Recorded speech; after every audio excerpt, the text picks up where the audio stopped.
New details tonight as a D.C. man was released from prison today after more than 30 years. His family has been fighting for years to free the nonviolent drug dealer who had a life sentence. D.C. News Now's Daniel Hamburg joins us in studio. And Daniel, advocates now want others in his boat to have the same opportunity. Well, Mark, his family is ecstatic to have him home.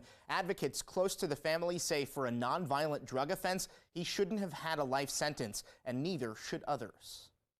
You have people who have committed murders who come home before somebody with a nonviolent crime.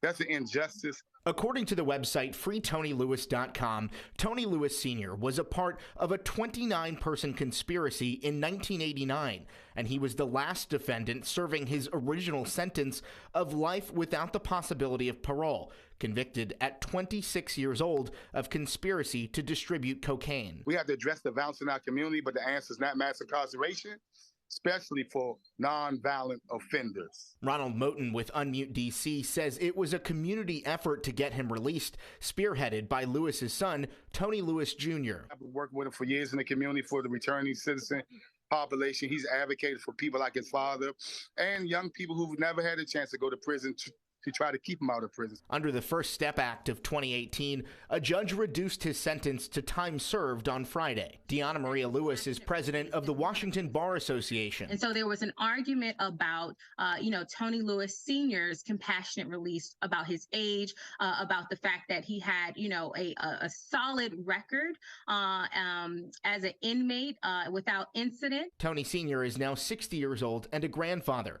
Tony Jr. telling DC News Now today it's been an emotional day, but he's thrilled to have his dad home. There was and still is disproportionality as it relates to incarcerated Black and brown individuals, particularly men, in the justice system. To that end, Moten says there's more work to be done. This cannot be the end, but this is just a sign of what can happen when everybody comes together for justice.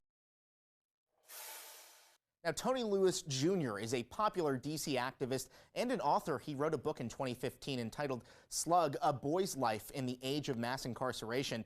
In a tweet today, he said, God is the greatest. In the studio, Daniel Hamburg, D.C. News Now. We're going to start quickly tonight with something you'll only see here on WUSA 9. More on the stunning move by the federal government to let notorious D.C. drug kingpin Rayful Edmond out of prison early. He's been serving 2 life sentences for his crimes. He ran an operation that left a trail of chaos and corpses across a number of parts of the nation's capital back in the 1980s. You know the story. So what about his lieutenant, the man who helped him put together and run that operation that the government says brought in about $1 million every single week? His name is Tony Lewis Sr. He's asked for similar consideration from the feds, but thus far his appeals have been denied. His son, Tony Lewis Jr., is a well-known advocate for returning citizens here at the nation's capital. He's with me tonight. Tony, thanks again for joining me. This is really important to us. Sure. Got out reports that Rayful Edmond's trying to get out, which obviously caused a lot of people, to talk, is generating a lot of buzz on social media. Where does that leave your dad, Tony Lewis Sr.? Where is he? His situation, though they went to prison together, the latest developments in the case of Mr. Edmond really is something that's all onto itself. That was a result of his activity after their incarceration. Since they went to prison in 1989, my dad has been very accountable for his actions and really worked to help other inmates, particularly younger inmates, and work with me to do a lot of redemptive and restorative acts in the community, helping families with incarcerated loved ones, mentoring, incentivizing young inmates getting GEDs, and even working with the city to caution young people in the community from traveling down the road that he did. So that's what we've been focused on. All right, let me lay out the 2 distinct paths here. You don't need to comment on Rayful Edmond, okay? You can talk about your dad, but it's known fact, and the government doesn't back away from this. This is why one of the reasons they want to let Rayful Edmond out now. They say he has cooperated. He has allowed them to arrest other drug dealers, and they think he has helped the government, okay? So he's earned his way toward getting out of prison. Your dad has done it a different way. He didn't cooperate, or he had nothing to say to the government. Was that the case? Right. And he, been in prison 30 years. Okay. Right. They both, okay, so, but you say he's been engaged in prison reform programs. Prison reform programs. I'm off his tree. right? And I've been one of the most preeminent activists, community pillars. So directly in terms of the work that he's doing inside the penitentiary with younger inmates and indirectly through my work. So I think we're looking at this from that perspective. What do you say to the families who say, what about the victims? What about the chaos? What about the death, the destruction that these two guys caused? I say that, well, I wouldn't say that those two guys caused it alone, but I would say I hear that. I say that 30 years in prison is the penance for that. I say that we also got to look at the context of their decisions. My father went to prison at 26, right? Grew up in a community that he didn't necessarily see. He was victims of trauma, and growing up in a community where he didn't see a way out. He chose a lifestyle that led him there. But he has been held accountable. So I think for people, it's not being not sympathetic to victims. But I would say that my father is not convicted of a violent crime, and he has served 30 years in prison. Okay, got it. Your father can see this right now from where he is? Yeah. He can watch this? He can. He's in Cumberland? Okay, fine. I'd like to go interview him in prison. Okay, yeah. So I'm making that offer. I actually had the opportunity to do that, you know. I know. As a matter of fact, I want to show some of that right now. Sure. Let's hear from Tony Lewis, Sr. He's talking about what he's lost in the 30 years he's been behind bars. I've lost a lot. Being home with you, now you've given me this beautiful granddaughter. I'm losing that time with her. That really hurts. When she comes to visit, it's just never enough time. Mom, brother, sister, nephew, now grandma, gone.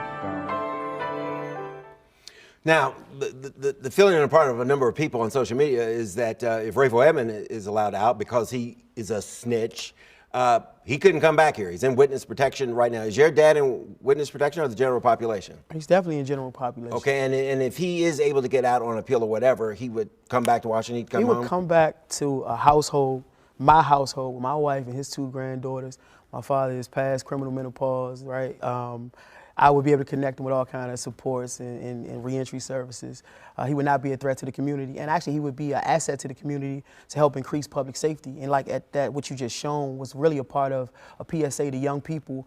And his voice and his connectivity, I think, could really encourage young guys and older guys alike to make better choices. Okay, let's hear him say that. You've got another clip from the interview you did with your dad. Let's hear from Tony Lewis Sr. again.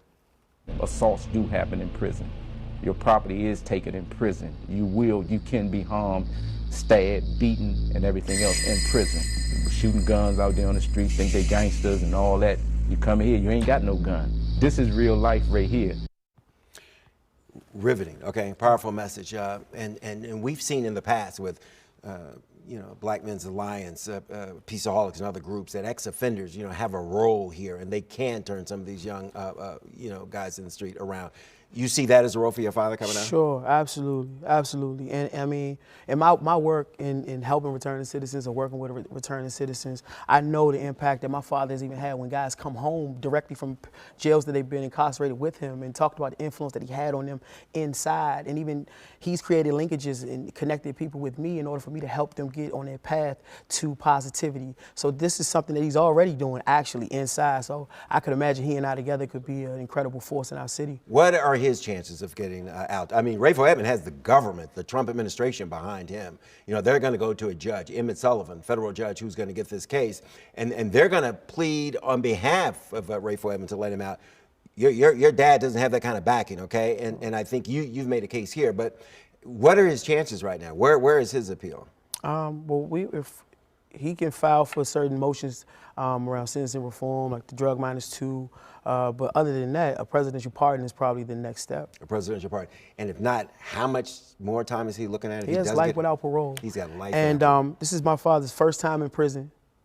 First time going to prison, in prison 30 years, and I don't feel, and people can call me naive or biased, but I don't feel like he deserves to die there. I think 30 years or anything moving forward is enough for what he's been convicted of. Yeah, you're a great representative for your father. Thank I really you, appreciate sir. everything you've said here, and hopefully young guys out there in the streets also hear your message. Absolutely. And your father's message from inside the prison. Okay.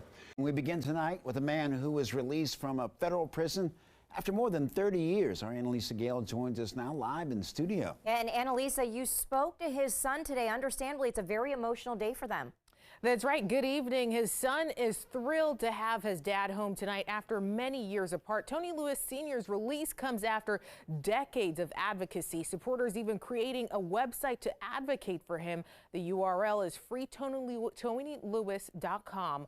On the site, it says Lewis has been in prison under 6 presidents and 3 wars. He was convicted at 26 years old of conspiracy to distribute cocaine and sentenced to life in prison without parole. But today, at 60 years old and a grandfather, that sentence was reduced to time served under the First Step Act of 2018. That legislation allows for early return for eligible inmates who participate in programs that reduces their chances of returning to prison. Now, Lewis's son is a popular D.C. activist and an author. He wrote a book in 2015 entitled Slug, A Boy's Life in the Age of Mass Incarceration. In a tweet today, he said, "God is the greatest." In the studio, Annalisa Gale, D.C. News Now.